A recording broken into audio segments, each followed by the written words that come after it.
में कौन जीतता है पहली बार? क्यों जीतता है? वो हारना नहीं सीखा था। नहीं हारना, जीता क्यों? बच्चे बताएं। जीतने का कारण था कि उसके अंदर घमंड नहीं था कि मैं बहुत तेज दौड़ता हूँ। दूसरा था कि वो लगातार कोशिश कर रहा था। उसके अंदर ये था कि मैं अपना काम करूंगा। घमंड नहीं था, लगातार कोशिश कर रहा था, इसलिए वो जीत गया। मगर दूसरी बार जब जीत होती है फिर से, तो कौन जीतता है? खरगोश जीत जाता है, क्योंकि उसके अंदर स्पीड है ना। इस बार वो अस्कितियाता नहीं है कि भाई लेट जाते हैं और कहेंगे वो कहाँ से आएगा।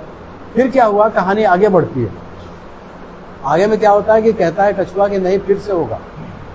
तो खरगोश को तो घमंड था कि ये कहाँ से जीतेगा। ये कहानी नहीं सुनी होगी, तीसरी वाली सुनी थी। तो क्या हुआ, ये जो अपना वरुणा नदी है ना, उसके उस पार कछुए ने कहा हम बताएंगे कहाँ तक जाना है। पुल था नहीं, झंडी उस पार गाड़ दिया कि वहां तक दौड़ के जाना है। तो क्या हुआ, दौड़ शुरू हुई। अब कछुआ महोदय जो है अपना चले धीरे धीरे, खरगोश बहुत तेजी से दौड़ के नदी के किनारे पहुंच गए। पहुंचे, अब तो पानी था, क्या करेंगे, चुपचाप बैठ गए क्योंकि जा नहीं सकते थे। फिर उधर से धीरे से कछुआ, और कछुआ आता है, कछुआ जो है तैर के उधर पैदल आया, 2-3 घंटे बाद पहुंचा, फिर पैदल वो तैर के उस पार पहुंच गया, जीत गया। क्यों जीता? खरगोश क्यों हारा? खरगोश क्यों नहीं? इस बार सोया नहीं, बैठा था वही किनारे। उसके अंदर स्किल था। कछुए के अंदर 2 तरीके थे, एक तो पैदल चलने आता था, दूसरा तैरना भी उसने सीखा था। तो आप लोगों को भी अलग से स्किल सीखना है। सारे महापुरुषों को हम लोग इसलिए पढ़ रहे हैं कि आज का युद्ध हमारा अंग्रेजों से नहीं है और हमें लड़ाई नहीं लड़नी है, तलवार नहीं चलाना है। तो आज के ज़माने में कौन सा तलवार चलाना है आप लोगों को? कौन सी लड़ाई लड़नी है? एजुकेशन की। क्या बनना है? जो आपको अच्छा लगे, जिसमें आपको संतुष्टि मिले। जरूरी नहीं है कि आप IAS बने, डॉक्टर बने, इंजीनियर बने, टीचर बने। जो हर काम अच्छा है, जो काम करना है वो अच्छे से करना है। अब देखो, इसके बाद दोनों में मेल हो जाता है, दोस्ती हो गई। 3 बार दौड़ हुई थी, तो बोलते हैं चलो मिल के दौड़ते हैं। इस बार क्या किया कि दोनों मिल के दौड़े, झंडी वहीं गड़ी थी। खरगोश के पीठ पे कछुआ बैठ गया, खूब तेजी से दौड़ के नदी किनारे पहुंचा, और नदी पे जब पहुंचा तो कछुआ पानी में और खरगोश के पीठ पे। कितने कम समय में दूरी तय हो गई।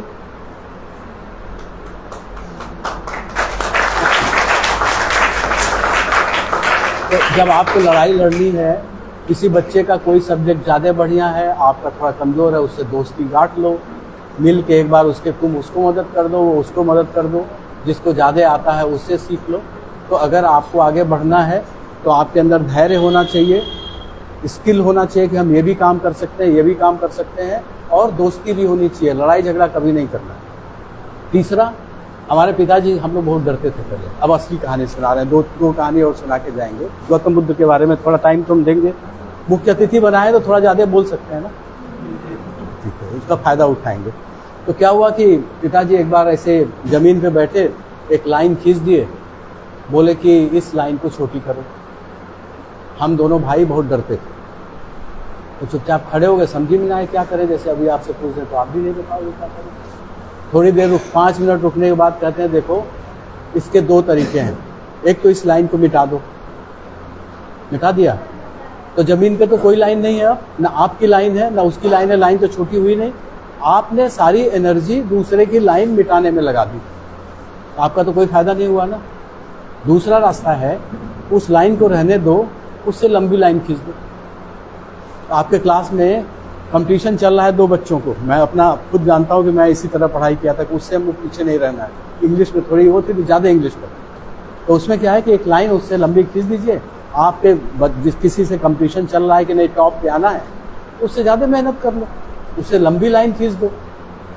मिटाने की कोशिश मत करो अपने आप आगे। इसको कंपटीशन बोलते हैं, हेल्दी कंपटीशन बोलते हैं। अब तीसरी, ईमानदारी। अगर शुरू से बचपन में ईमानदारी अगर शुरू से डाल दे तो बच्चा कभी गड़बड़ नहीं होगा और ज़िंदगी में हमेशा सफल होगा। अभी आप लोग देख रहे होंगे कि किसी ने, कोई एक बच्चा गया और कहीं किसी की हत्या करके चला आया। हत्या बच्चे ने नहीं किया, किसने किया? उसके माँ बाप ने करवाया।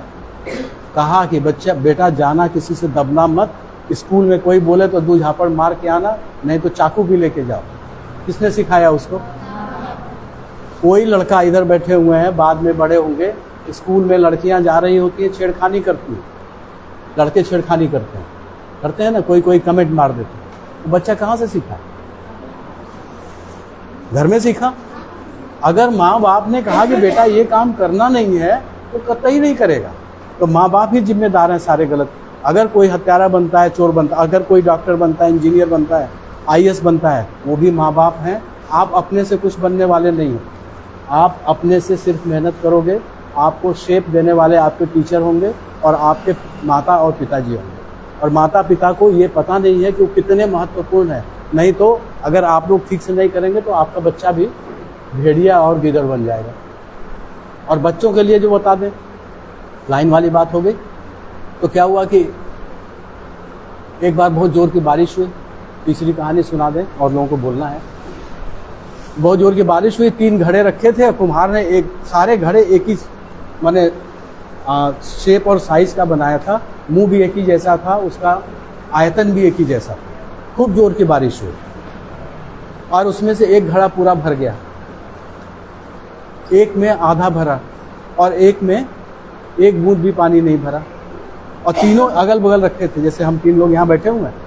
तो बताइए गलती किसकी थी? क्यों नहीं भरे? जो भरा वो क्यों भरा? जो नहीं भरा, एक बूंद भी नहीं भरा, उसकी किसकी गलती? तीनों में लड़ाई हो गई। जैसा कि आमतौर पे आप लोग भी क्लास में कभी कभी काना-कानी हो जाता है। तो गए कुम्हार के पास, बोले तुम बनाए हो और आप ही ने बेईमानी की है, इसलिए ये पूरा भरा है, हम नहीं भरे। तो कुम्हार तो सर खुजाने लगा, बोला मैं बनाते समय तो कोई बेईमानी किया नहीं था। भगवान ने भी जब आप लोगों को पैदा किया तो किसी ने बेईमानी नहीं की है। सबके शरीर में, हम तो माइक्रोबायोलॉजी के टीचर हैं, सबके शरीर में 1 ट्रिलियन सेल होते हैं। 10 के ऊपर 13 शून्य लगा दो, इतनी कोशिकाएं आपके शरीर में होती हैं। और थोड़ा अपना वाला नॉलेज दे दें, उससे 10 गुना बैक्टीरिया आपके शरीर में रहते हैं और उससे 10 गुना वायरस रहते हैं। ठीक है? तो भगवान ने जब बनाया तो सबको बराबर बनाया, कुम्हार ने भी सबको बराबर बनाया। बोला मेरी समझ के बाहर है, मैंने कोई बेईमानी नहीं की है, अब आप जो है हमारे से ऊपर वाले के पास जाओ। अगर भगवान होता है तो गए उसके पास। तो वो जीनियस बोलता है ये बताओ कि तुम्हारा ओरिएंटेशन क्या था। जैसे क्लास में बैठे हुए हो, हम बोल रहे हैं, कोई बच्चा बाहर देख रहा, बाहर गाड़ी जा रहे है, उस पर उसकी नज़र है, तो हमारी एक भी बात उसको सुनाई नहीं पड़ेगी, यहीं बैठे हुए सुनाई नहीं पड़ेगा। तो उन्होंने कहा कि जब बारिश हो रही थी तो मैंने बारिश में तो एकदम बराबरी की बारिश कराई थी 3 फीट की दूरी में। तो भरे वाले गड्ढे से पूछा कि भाई तुम कैसे बैठे थे? बोला मेरा मुंह एकदम ऊपर था, सीधा। तो जब सीधा मुंह रहेगा तो जितना पानी बरसेगा भर गया। जो आधा भरा था उससे पूछे तुम कैसे थे? बोला मैं थोड़ा टेढ़े मुंह करके बैठा। और तीसरा जो बिल्कुल नहीं भरा उसका क्या हाल था? बोला मेरी पेदी ऊपर थी, मुंह नीचे था। तो आप सबको सुविधाएं सारी प्राप्त हैं, बारिश सेम हो रही है, टीचर सेम है, घर में सारी सुविधाएं आपको मिली हुई हैं।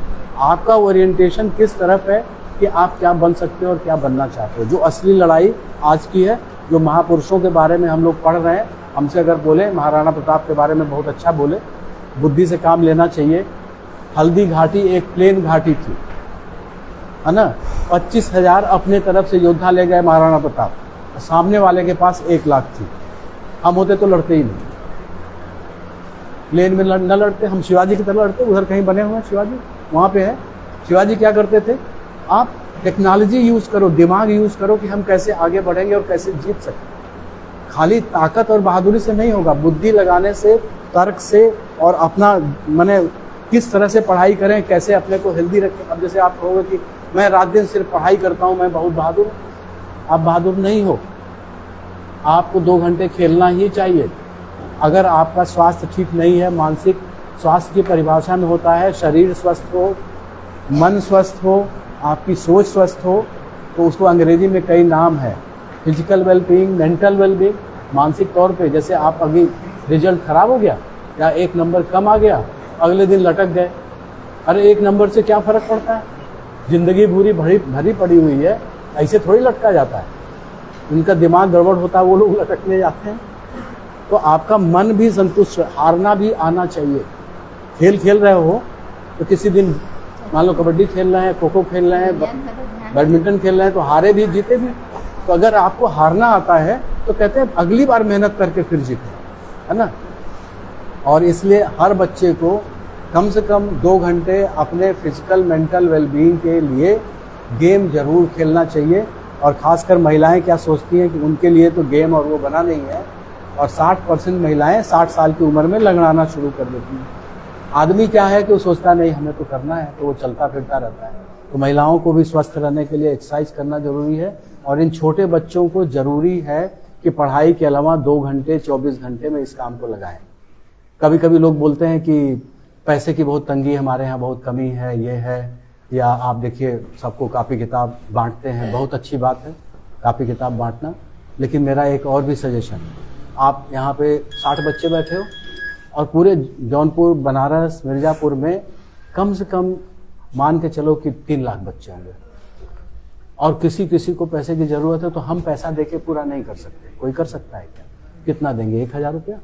हमारी कितनी होगी? अगर महीने में 10,000 खर्च कर सकते हैं, और 3 लाख बच्चे हैं, अगर एक एक को 100 रुपये भी दिए महीने में, 100 रुपये से कुछ होने वाला नहीं है, तो 30 लाख रुपए हो गया। 30 लाख कौन दे देगा हम में से? नहीं दे पाएंगे ना।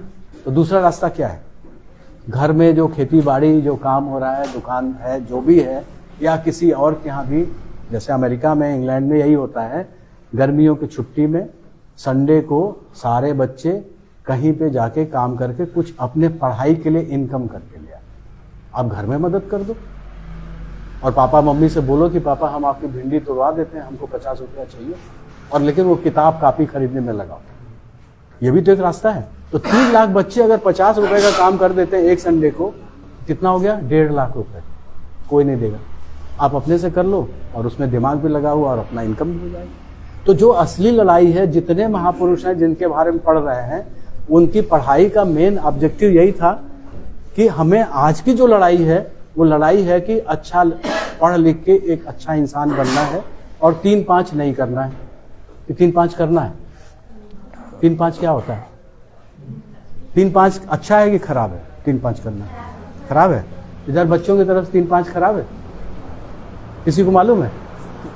नहीं, 3-5 बहुत अच्छी चीज है, 3-5 करना चाहिए। बोलो क्यों? गांव में क्या बोलते हैं?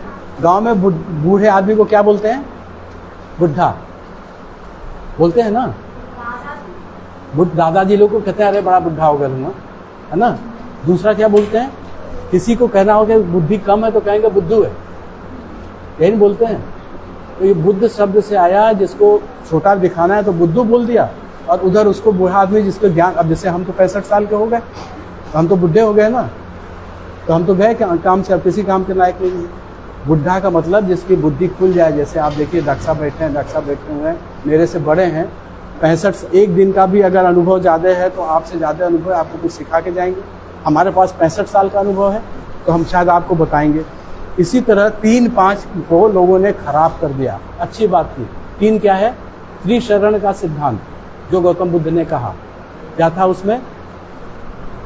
बुद्धम शरणम गच्छामि। पहला, बुद्ध का मतलब है जो तर्क संगत हो, जो साइंस सम्मत हो। साइंस का मतलब जो आपको लॉजिकली लगे कि ये ठीक है, उसकी बात को मानना। कोई कहे कि हनुमान जी गए और सूरज देवता को निगल गए, संभव है? सूरज का कितना टेम्परेचर है?